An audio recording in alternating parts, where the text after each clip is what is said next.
हिंदी में यूपीएससी की तैयारी से संबंधित प्रोग्राम्स को देखने के लिए सब्सक्राइब करें study IQ-IAS Hindi. Hello students, विश्व बैंक ने भारत के लिए एक नई रिपोर्ट प्रस्तुत की है जिस रिपोर्ट का टाइटल है becoming a high income economy in a generation.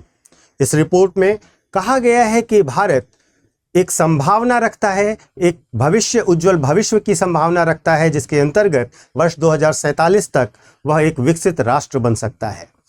विकसित भारत 2047 वास्तव में भारत सरकार का ही एक मिशन है और भारत के यंग जनरेशन का, भारत के युवाओं का विजन भी है और एस्पिरेशनल इंडिया ये चाहता भी है। वर्ष 2047 तक भारत अपनी आज़ादी की 100वीं वर्षगांठ मना रहा होगा और हमारा लक्ष्य है कि तब तक हम एक विकसित देश बन जाएं। विश्व बैंक की यह जो रिपोर्ट है, यह रिपोर्ट कहीं से भी यह नहीं कह रही कि यह हमारे लिए बहुत आसान लक्ष्य होगा। निश्चित तौर पर इसके लिए हमें कई सारे रिफॉर्म्स करने होंगे, कुछ तरीके अपनाने होंगे जो कि विश्व बैंक ने अपनी रिपोर्ट में प्रस्तुत भी किए हैं और उस पर हम आज चर्चा भी करेंगे। लेकिन संभावनाएं हैं और ऐसी संभावनाएं क्यों हैं? क्योंकि अगर हम देखें तो भारत का जो पिछला ट्रैक रिकॉर्ड रहा है वो बहुत बुरा नहीं रहा है। भारत के पिछले ट्रैक रिकॉर्ड को देखें तो वर्ष 2000 से लेकर 2024 तक भारत की औसत जीडीपी ग्रोथ रेट 6.3% रही है।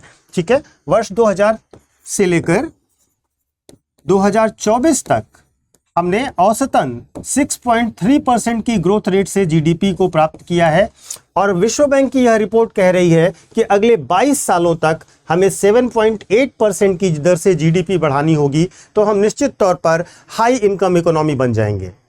हाई इनकम इकोनॉमी कहने का मतलब यह है कि हम एक विकसित देश बन जाएंगे। वास्तव में वर्ल्ड बैंक दुनिया की विभिन्न अर्थव्यवस्थाओं को अलग अलग कैटेगरीज में बांटता है। वो डेवलप्ड और डेवलपिंग जैसी कैटेगरी नहीं है। वहाँ पर वो अर्थव्यवस्था को low income economy, lower middle income economy, upper middle income economy और हाई इनकम इकोनॉमी में बांटता है। हाई इनकम इकोनॉमी का मतलब है कि ये विकसित राष्ट्र है। विश्व बैंक की रिपोर्ट साफ साफ ये कहती है कि अगर भारत अपने मौजूदा तौर तरीकों से आगे बढ़ता रहा तो वर्ष 2047 तक विकसित भारत का लक्ष्य नहीं पूरा हो पाएगा। लेकिन अगर हम अपने ग्रोथ की रेट बढ़ा दें तो निश्चित तौर पर हम अपना यह लक्ष्य प्राप्त कर सकते हैं। इस रिपोर्ट के मुताबिक 2047 तक भारत को यह प्रयास करना है कि भारत की प्रति व्यक्ति सकल राष्ट्रीय आय यानी कि GNI पर कैपिटा में 8 गुना वृद्धि हो। यानी कि हमें 2047 तक, वर्ष 2047 तक GNI पर कैपिटा, प्रति व्यक्ति GNI को बढ़ाकर 8 गुना करना होगा। आज से 8 गुना और ज़्यादा बढ़ाना होगा तो हम यह रिपोर्ट प्राप्त कर सकते हैं, यह विकसित भारत का लक्ष्य प्राप्त कर सकते हैं। अब विश्व बैंक के अनुसार अगर हम देखें तो भारत को कौन कौन से सुधार करने चाहिए, कौन कौन से वे क्षेत्र हैं, वो क्या फार्मूला है, वो क्या एरियाज हैं जहां पर काम करके हम भारत को बहुत अच्छा एक विकसित राष्ट्र बना सकते हैं वर्ष 2047 तक। तो सबसे पहला काम जो विश्व बैंक ने सुझाया है वह है निवेश बढ़ाना। निवेश बढ़ाने का मतलब यह है कि भारत सरकार को प्रयास करना होगा कि वो बुनियादी ढांचे और उद्योगों में ज्यादा पूंजी निवेश करे। बुनियादी ढांचा यानी कि इंफ्रास्ट्रक्चर, जो बेसिक इंफ्रास्ट्रक्चर है, बुनियादी ढांचा और उद्योग, इन दो क्षेत्रों में भारत को भारी निवेश करने की आवश्यकता होगी। अगर भारत इसमें भारी निवेश करता है तो निश्चित तौर पर यह मार्ग सुगम होगा। इसके साथ साथ इन जो संरचनात्मक परिवर्तन है भारत में, वे भी कोशिश करके लाने होंगे। संरचनात्मक परिवर्तन का मतलब यह है कि जो पारंपरिक क्षेत्र हैं, जो पारंपरिक तरीके हैं, जो पारंपरिक पद्धतियां हैं, उनकी जगह पर नई और इनोवेटिव टेक्नोलॉजीज का प्रयोग करना होगा, नई तकनीकी का प्रयोग करना होगा। जैसे आज की दुनिया में AI एक बहुत बड़े पैमाने पर यूज हो रहा है, तो भारत को नई तरह की तकनीकी और नई तरीके के नवाचारों का प्रयोग करना होगा। इसके साथ साथ यहां पर नई तकनीकियों के लिए जोर दिया गया है। और अगर रोजगार सृजन, जो तीसरा तरीका बताया गया है वर्ल्ड बैंक के द्वारा, वह है रोजगार सृजन। हमें केवल नौकरियां नहीं सृजित करनी है, हमें बेहतर नौकरियां सृजित करनी पड़ेंगी और ज्यादा संख्या में बेहतर नौकरियां सृजित करनी पड़ेंगी। तब हम जाकर के ज्यादा संख्या में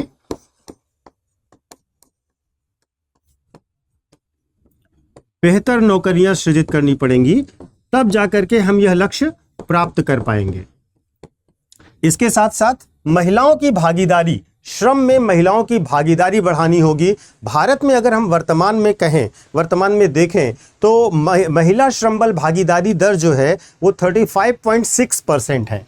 अगर महिलाओं की श्रम बल में भागीदारी देखें तो वर्तमान में 35.6% है, जिसे बढ़ाकर वर्ल्ड बैंक कह रहा है कि एटलीस्ट 50% तक आपको करना होगा, लगभग 50% आपको करना होगा। अगर आप इन 4 क्षेत्रों में सुधार करते हैं, इन 4 बड़े क्षेत्रों में निवेश, संरचनात्मक परिवर्तन, रोजगार और महिलाओं की भागीदारी, इन 4 क्षेत्रों में बेहतर परिवर्तन करते हैं तो संभावनाएं बहुत व्यापक हैं। वास्तव में अगर हम देखें, पिछले कुछ वर्षों को देखें तो पिछले कुछ वर्षों ने भारत में बहुत सारे क्षेत्रों में बहुत अच्छे सुधार किए हैं। जैसे कि भारत सरकार ने प्रयास किया कि भारत को वैश्विक मैन्युफैक्चरिंग हब बनाया जाए।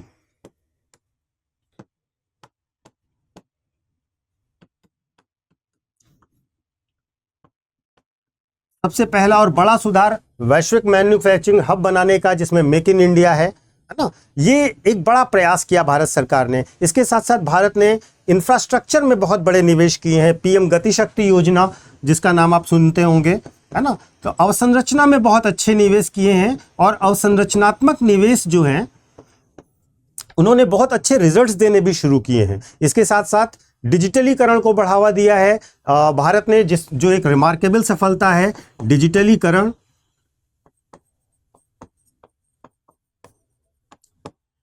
भारत में डिजिटलीकरण को बहुत तेजी से बढ़ावा दिया गया है और माइक्रो इकोनॉमिक स्टेबिलिटी पर हर बार बजट में गवर्नमेंट ने फोकस किया है। ये 4 क्षेत्र ऐसे हैं जिस पर हमारी परफॉर्मेंस बहुत अच्छी रही है। माइक्रो इकोनॉमिक स्टेबिलिटी, इन 4 क्षेत्रों में भारत ने पिछले कुछ वर्षों में बहुत बेहतर सुधार और परफॉर्म किया है। लेकिन वर्ल्ड बैंक का कहना है कि अगर इन 4 क्षेत्रों में, यानी कि निवेश, संरचनात्मक परिवर्तन, रोजगार सृजन और महिलाओं की भागीदारी में भारत अच्छे प्रयास कर ले तो यह निश्चित तौर पर एक सकारात्मक रिजल्ट देगा और हम 2047 के लक्ष्य को प्राप्त कर सकेंगे। ऐसा नहीं है कि दुनिया में केवल भारत के लिए इस तरीके की समस्या है। इसके पहले हमारे पास बहुत अच्छे एग्जाम्पल हैं चिली के, कोरिया के, पोलैंड के, जिन्होंने इस तरीके से मिड इनकम से हाई इनकम ग्रुप में अपने आप को शिफ्ट किया है, ये सक्सेस पाई है। अगर हम देखें तो भारत की स्थिति क्या है अब तक, भारत में अब तक किस प्रकार की ग्रोथ रही है, तो अगर आप ध्यान देंगे तो पाएंगे कि वर्ष 2000 से लेकर वर्ष 2000 से अब तक भारतीय अर्थव्यवस्था 4 गुना बढ़ी है। भारतीय अर्थव्यवस्था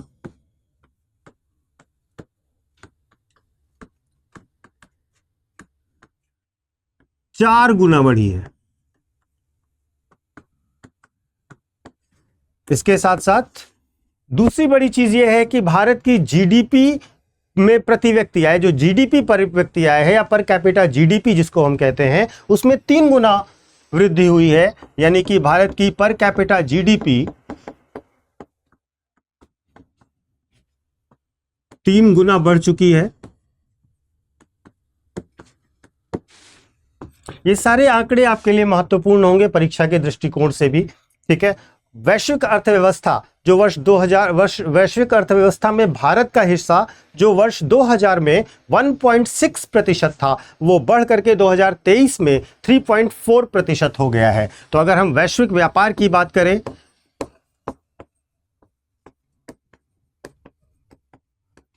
तो वर्ष 2000 में भारत का जो हिस्सा था वो था 1.6%,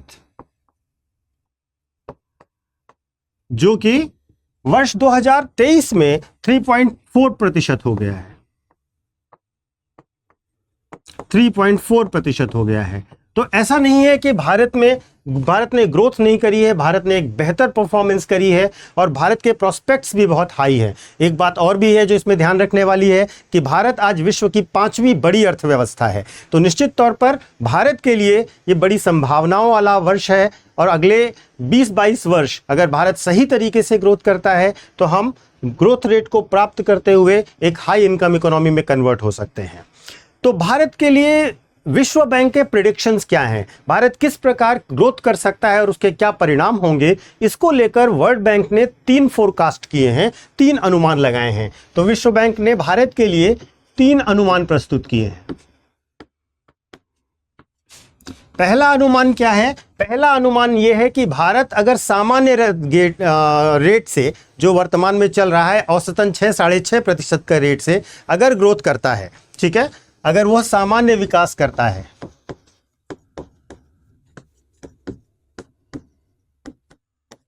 सामान्य विकास का मतलब 6% से 6.5% के बीच में रहता है, ठीक है, तो इस ग्रोथ रेट से भारत किसी भी स्थिति में नहीं बन सकता है विकसित भारत 2047 तक, ठीक है। इस सामान्य विकास को बेसलाइन ग्रोथ शब्द का इस्तेमाल किया है वर्ल्ड बैंक की रिपोर्ट में।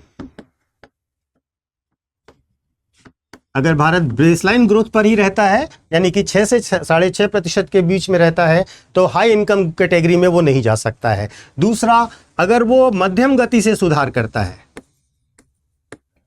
अगर वह मध्यम गति से सुधार करता है, यानी कि औसतन 7% के आसपास, थोड़े बहुत भी सुधार अगर अर्थव्यवस्था में किए तो 7% के आसपास की वृद्धि दर प्राप्त कर लेगा और हाई मिडिल इनकम इकोनॉमी के ग्रुप में आ सकता है। लेकिन अगर वो तेज रफ्तार में सुधार करेगा, जो तीसरा प्रेडिक्शन है, जो तेज रफ्तार में सुधार है,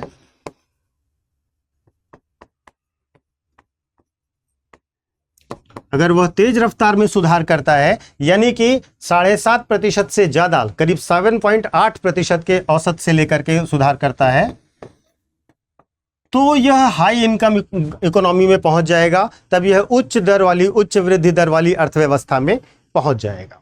तो विश्व बैंक क्या कहता है कि भारत को वर्ष 2047 तक और क्या क्या करना होगा, तो महत्वपूर्ण रूप से जिन चीज़ों को ध्यान देना होगा वह यह है कि शिक्षा और कौशल विकास में निवेश बढ़ाना होगा, यानी कि ह्यूमन कैपिटल फॉर्मेशन करना होगा, मानव पूंजी निर्माण करना होगा, व्यापार नियमों को सरल और लचीला बनाना होगा, निजी निवेश को आकर्षित करने के लिए उद्योगों को प्रोत्साहन देना होगा, महिलाओं को कार्यबल में लाने के लिए सामाजिक और आर्थिक नीतियों में बदलाव करना होगा और डिजिटल और ग्रीन टेक्नोलॉजी का बड़े पैमाने पर उपयोग करना होगा।